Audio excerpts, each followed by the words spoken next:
Itu. Ya. Ya. Jadi ini ada beberapa pertanyaan yang masuk. Tadi saya coba membacakan banyak ya. Saya mohon maaf mungkin belum bisa membalas chatnya satu-satu. Jadi saya coba bacakan saja itu.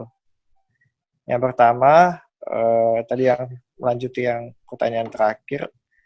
Bagaimana dengan proses persidangan dan pelayanan hukum atau administrasi pemerintahan di Jepang sepanjang wabah COVID-19 itu?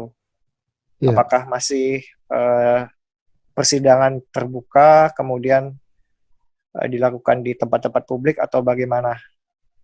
Terus kemudian selanjutnya sudah adakah laporan ilmiah terkait jenazah COVID yang masih bisa menularkan ke orang-orang sehat? Nah, kira-kira berapa lama virus ini berdiam pada tubuh jenazah jika memang bisa menularkan? Nah, ini dari Pak Andi di Purwokerto. Ya, ya. Beliau ingin sekaligus ada laporan ilmiahnya itu atau jurnal ilmiah. Iya. Terus kemudian yang ketiga, kalau dari Jepang sendiri sekarang lebih condong menggunakan RT-PCR atau CT scan thorax itu. Ya. Terus kemudian yang mana yang lebih spesifik dan sensitif? Oke, mungkin itu dulu, dokter. Silakan bisa di itu. Ya. Yang pertama terkait persidangan hukum atau segala administrasi penting yang di Jepang atau misalnya pengadilan terhadap pelanggaran hukum. Yang pertama, pelanggaran hukum di Jepang itu sangat sedikit. Jadi jangan membayangkan seperti di Indonesia mungkin banyak sekali kasus-kasus kriminal kemudian yang harus disidangkan dan segala macam. Di Jepang itu sangat sedikit. Jadi kalau ada pelanggaran lalu lintas saja, misalnya ada mobil kesenggol sepeda atau sepeda motor menyenggol mobil atau sebaliknya atau itu pasti akan heboh. Itu pun jarang sekali ya, karena ketatnya pun misalnya terkait misalnya masalah administrasi penting di kantor-kantor pemerintahan tetap berjalan seperti biasanya. Tetap berjalan seperti biasanya, pelayanan administrasi publik itu tetap berjalan seperti biasanya. Jadi kalau misalnya pun ada hal-hal yang harus disidangkan karena kasus-kasus tertentu, itu akan ditunda dengan berakhirnya masa darurat yang ditetapkan Perdana Menteri Abe, pemerintah Jepang. Nah, kemudian terkait virus di jenazah. Nah, ini yang memang kemarin saya sempat lihat juga tersebar di medsos-medsos di Indonesia terkait penolakan jenazah. Saya kasih pengantar dulu. Saya juga meneliti vaksin, efektivitas vaksin malaria, kandidat vaksin, tapi untuk vaksin malaria di lab saya itu menggunakan vektor virus yang dilemahkan,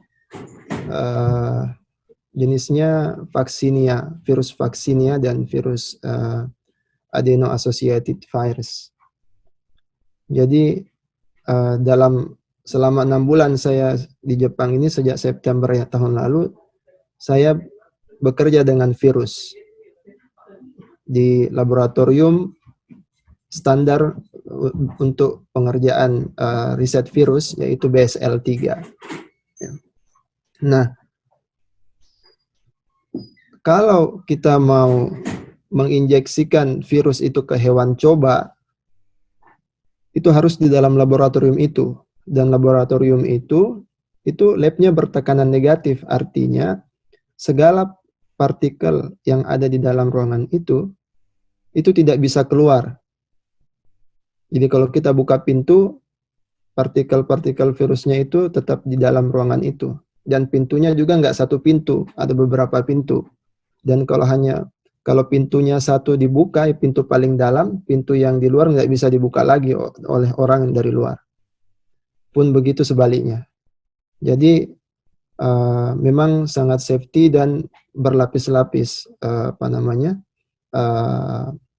safety-nya, ruangannya termasuk, dan ada juga pelindung sinar ultraviolet di laboratorium itu.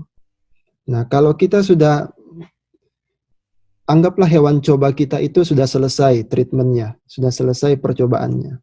Sebelum kita uh,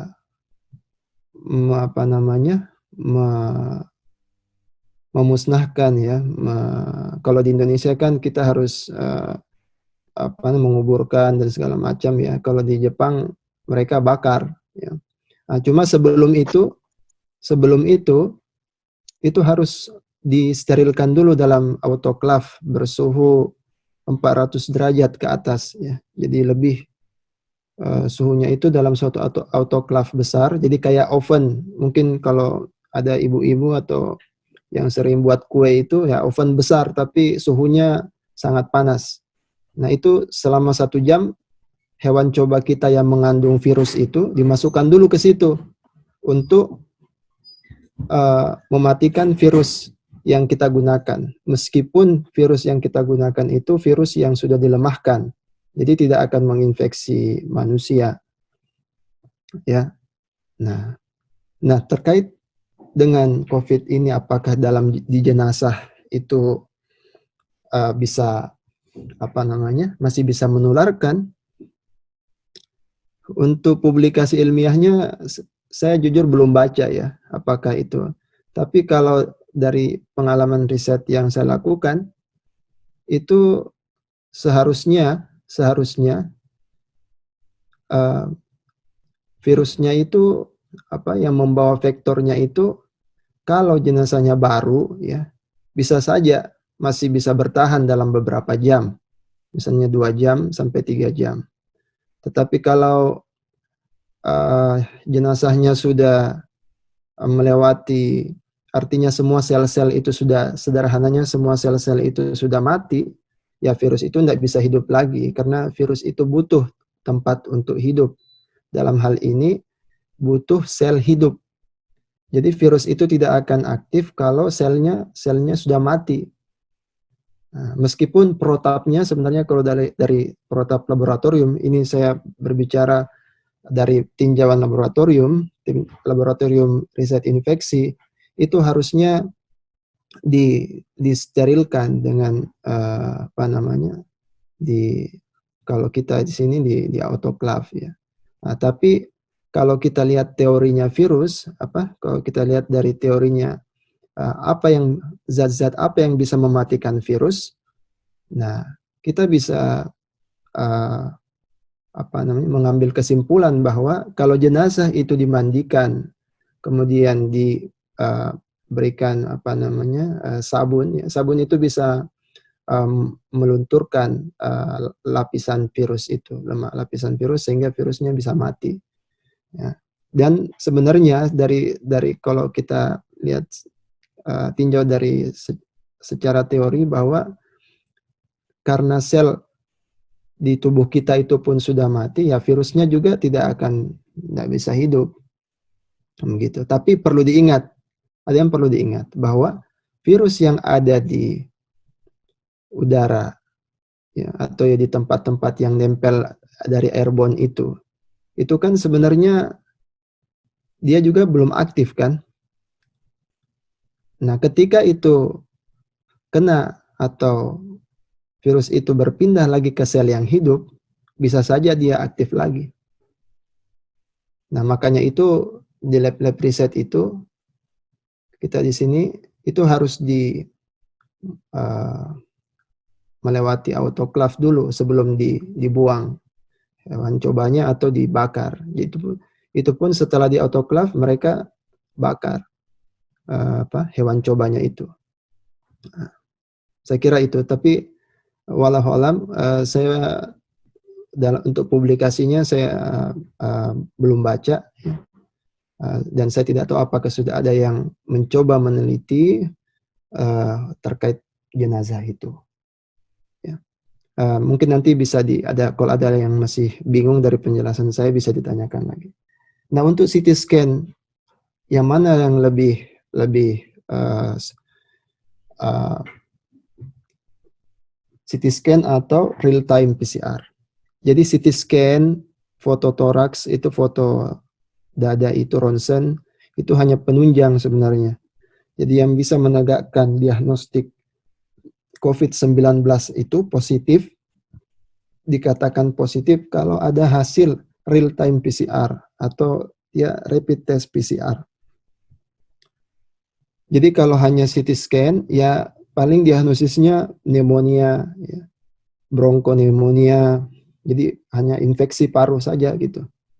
Nah, makanya kasus-kasus kita di Indonesia karena keterbatasan laboratorium kita, keterbatasan SDM untuk memeriksa, dan juga pengambilan sampel juga tidak banyak yang bisa melakukannya secara adekuat dan secara baik, maka terkadang ya hasil positif keluar itu setelah pasien meninggal. Nah, ternyata memang diagnosis sebelumnya kan hanya ditegakkan diagnosis pneumonia, infeksi paru atau bronkoneumonia. Tapi hasil untuk diagnostik apakah dia positif COVID-19 atau tidak ya belum bisa dipastikan sampai ada hasil real time PCR atau rapid test berbasis PCR. Itu.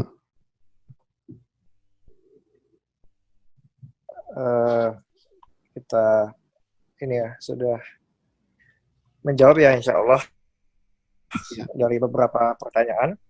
Ini masih ada yang masuk dok, dan yang masuk ini juga lumayan banyak sepertinya. Iya. Mungkin sempat ini ya, mungkin ada beberapa yang di awal tadi itu yang belum sempat mengikuti.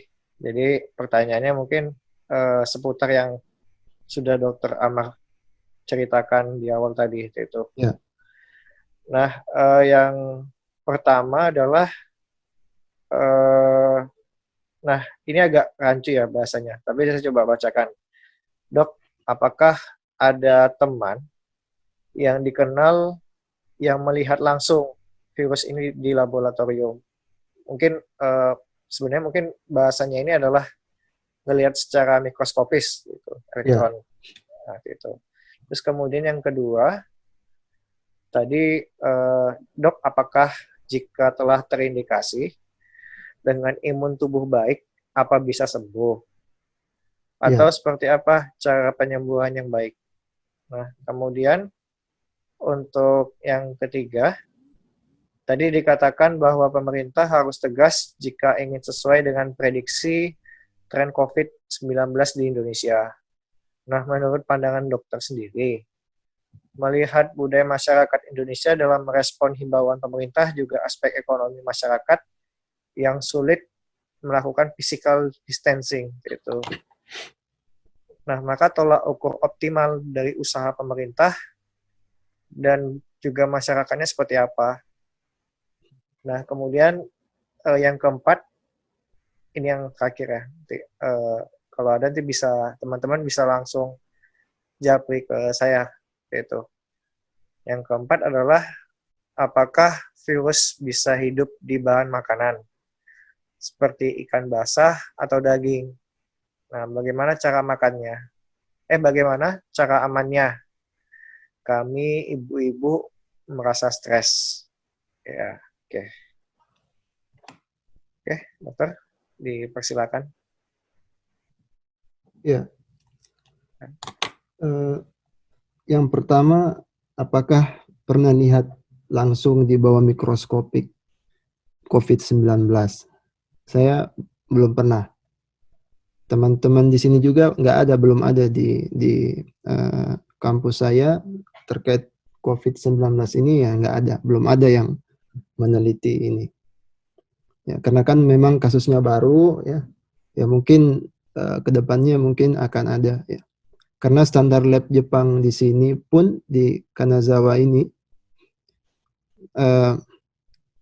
pun bisa memeriksa standar labnya itu memenuhi syarat karena ada BSL 3 sampai BSL 4 ada ya. BSL 4 itu kalau kita mau periksa misalnya kayak Ebola di Afrika itu bisa. Ya, tapi kalau untuk yang lihat langsung belum, nggak ada. Tapi yang meneliti virus banyak. Jadi untuk vektor-vektor terapi kanker juga banyak di sini. Terus apa yang kedua itu? Apakah kalau kita terinfeksi virus, kemudian imun tubuh kita itu bisa mengatasi virus itu? Jadi begini, jadi yang dikatakan Menteri Kesehatan Dr. Terawan di awal bahwa beliau sebenarnya tidak salah juga, ya. Kita harus hargai beliau sangat optimis bahwa kita bisa mengatasi itu, dan memang teorinya virus itu ya self-limiting disease. Tapi ada syaratnya. Kalau keadaan imunitas tubuh kita itu baik dan juga tidak ada faktor-faktor yang mendukung berkembangnya virus itu. Dan yang ketiga, virulensi dari virus itu sendiri. Jadi sebenarnya statement beliau itu sebenarnya benar, tapi untuk orang awam itu sebenarnya kurang tepat. Jadi biasanya disalahartikan bahwa beliau menggampangkan. Jadi sebenarnya virus itu seperti virus influenza yang kita anggap remeh di sebelum-sebelumnya. Kalau di Jepang influenza memang tidak dianggap remeh. Jadi mereka sangat 5 hari minimal harus dirumahkan. Tapi kita kan enggak, kita keluar aja bekerja, sekolah dan segala macam. Dan akan sembuh sendiri jadi obatnya cuma obat-obat simptomatis saja. Nah, untuk COVID-19 ini kenapa dia menjadi berbahaya? Karena tubuh baru mengenali sama sekali ini virus. Sebelumnya tidak ada riwayat tubuh kita mengenali virus ini. Sehingga respon tubuh kita, jadi tubuh kita ini Allah sudah siapkan respon imun, ya, terkait patogen-patogen. Nah, kenapa paru-parunya menjadi putih semua atau pneumonia? Kenapa dia jadi batuk-batuk berdahak, sesak napas? Itu karena respon tubuh kita untuk mengeluarkan atau membunuh virus itu, memfagosit virus itu. Makanya dikeluarkanlah semua faktor-faktor inflamasi aktif itu semua. Kemudian di mukosa saluran nafas itu menghasilkan mukus lendir untuk kita batukkan sehingga virus itu bisa keluar bersama lendir-lendir kita itu. Atau kita bersin sehingga virus itu bisa keluar bersama bersin droplet dari bersin kita itu. Itu mekanisme imunitas tubuh kita yang disiapkan oleh Allah, bekal tubuh kita untuk menghadapi itu. Nah, tapi kalau itu berlangsung terus, sedangkan tubuh kita ini baru mengenali virus ini, maka mukusnya itu akan menumpuk, maka kita sulit bernapas dan segala macam. Sehingga saluran napas terhambat dengan banyaknya lendir di saluran napas itu. Jadi saluran produksi lendir di saluran napas itu dan batuk-batuk itu, bersin-bersin itu mekanisme normal tubuh terhadap adanya patogen-patogen yang menginfeksi saluran napas, termasuk COVID-19 ini. Jadi respon tubuh terhadap patogen. Ya. Kenapa ada orang yang bisa survive dan ada yang tidak bisa? Nah, kita lihat dari data epidemiologi bahwa yang bisa bertahan itu ya kebanyakan yang masih usia-usia produktif, ya, dan kurang terhadap paparan virus ini. Yang banyak kasus meninggal atau kasus kematian itu khususnya di negara-negara maju adalah angka-angka di atas usia 50 tahun. Karena mereka ada penyakit-penyakit metabolik seperti diabetes, hipertensi, penyakit ginjal dan segala macam yang semua itu memang menurunkan imunitas tubuh seseorang. Nah, di satu sisi lagi memang usianya juga sudah lanjut usia. Dan kita ketahui bahwa di negara-negara maju atau negara-negara Western itu termasuk juga ya kita bisa juga golongkan di Jepang termasuk negara maju, itu angka harapan hidupnya itu besar, makanya jumlah orang tuanya banyak. Sehingga kalau kasus kematiannya besar juga itu ya memang karena angka lansianya tinggi dibandingkan dengan usia-usia produktif atau angka kelahiran. Nah, tapi jangan kita anggap remeh bahwa virus ini juga tetap bisa menginfeksi orang-orang yang dengan usia-usia produktif. Siapa ini usia-usia produktif yang rawan? Adalah orang-orang yang punya mobilitas tinggi di masa pandemi ini. Makanya itulah pemerintah menganjurkan social distancing untuk tetap di rumah. Namun orang-orang seperti tenaga medis, dokter-dokter, perawat, bidan yang memang harus tetap melaksanakan pekerjaannya itu, nah ini yang susah untuk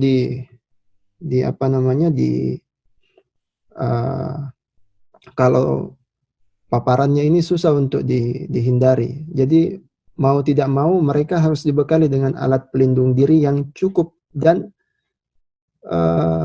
sesuai terstandar dari WHO. Jadi beresiko meskipun usia produktif, tetapi kalau paparannya besar, mobilitasnya tinggi di era pandemi ini pun juga akan bisa terinfeksi dengan mudah. Imunitas tubuh tidak akan bisa mampu menghadapi virus corona ini. Ya, itu. Nah, sedangkan pada kasus anak-anak, bayi dan usia anak dan remaja itu kasusnya sangat kurang. Kalaupun ada kasus itu bisa membaik dengan perawatan. Kenapa? Karena pada bayi, pada anak-anak balita itu ya anak-anak juga yang usia 6 tahun sampai 10 tahun itu reseptor untuk virusnya lengket itu atau reseptor di selnya itu belum ada. Jadi memang pun ada mungkin tidak sebanyak orang dewasa ya. Jadi reseptornya itu yang masih minimal sehingga itu meskipun terinfeksi bisa ditangani dengan baik. Ya, pada usia-usia anak-anak, usia muda, bahkan ada bayi yang terinfeksi bisa survive dibandingkan dengan orang tua atau usia-usia produktif dengan mobilitas tinggi dan paparan yang beresiko. Itu ya, ada lagi yang belum saya jawab?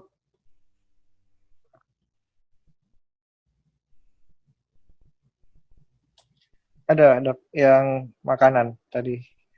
Oh iya, makanan. Jadi Ya. virus ini kan droplet ya. Jadi orang bersin tinggal di itu. Dropletnya itu yang dari bersinnya itu atau dari batuknya itu mampir di benda-benda ya atau termasuk makanan ya bisa. Nah, cuma kalau kita masak makanan itu dicuci sebelum dimasak, dicuci dulu ya, kemudian direbus atau dibakar dengan suhu yang tinggi, ya saya kira itu tidak akan semudah itu menular. Dan juga kan makanan juga diolah dengan berbagai macam, kemudian masuk juga di saluran cerna. Jadi tidak akan segampang itu bisa menularkan gitu. Kecuali kita makan makanan mentah, nah itu yang bisa menularkan. Makanya salah satu kebijakan juga pemerintah Jepang adalah melarang dulu warganya untuk makan sushi. Makan sushi itu yang semua mentah-mentah itu dilarang dulu sama pemerintah Jepang selama masa darurat corona ini. Semua dianjurkan dimasukkan di penghangat, dihangatkan sampai memang betul-betul dianggap virus itu, seandainya ada virus di situ dari misalnya dari dari produsen makanan dan segala macam, itu bisa dihindari, bisa tidak bisa menginfeksi. Ya, jadi untuk ibu-ibu di Indonesia, ya saya kira kita tidak perlu terlalu khawatir terhadap bahan makanan, karena kita kan memasak itu tidak singkat. Kalau di Jepang itu makanannya itu mentah, bahkan ya, setengah matang bahkan mentah. Jadi mereka langsung makan. Kalau kita kan lama masaknya, jadi bisa di inilah itu hal yang tidak perlu dikhawatirkan. Ya.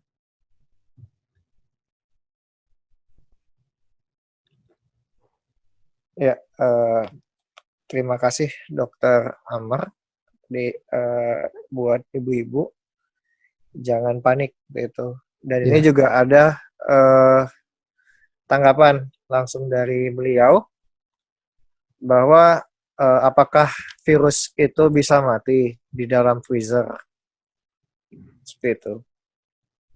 Freezer, kulkas? Ya, di pendingin, ya, ya. di kulkas. Ya. Kalau virus, kalau freezer justru dia bertahan.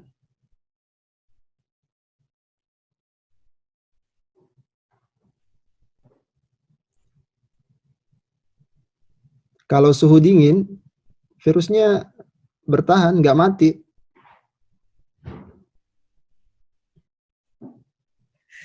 Berarti kalau digoreng atau dimasak itu kira-kira suhu berapa, Dok? Supaya dia bisa mati. Ya, jadi virus kalau misalnya kalau corona saya nggak tahu ya. Kalau corona COVID-19 ini kan awalnya itu ditengarai. Coba kita lihat polanya. Kasus ini pertama kan penyebarannya dari Wuhan, kemudian Jepang, Korea, Iran, Italia, itu semua daerah-daerah dengan garis lintang yang sama, yang serupa. Jadi daerah-daerah dengan suhu yang sama. Cuma setelah belakangan, setelah menjadi pandemi ini menyebar bahkan ke negara-negara tropis pun, itu virus ini bisa sampai ke negara-negara tropis.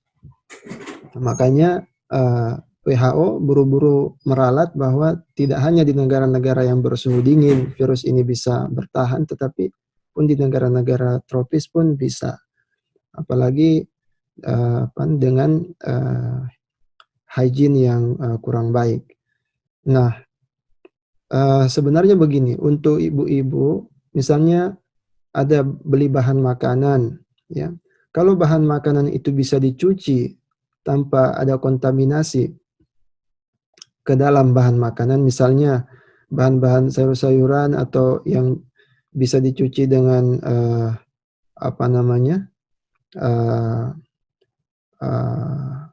air yang mengandung sabun, itu bisa membunuh virus. Tapi jangan sampai itu mengkontaminasi bahan makanan.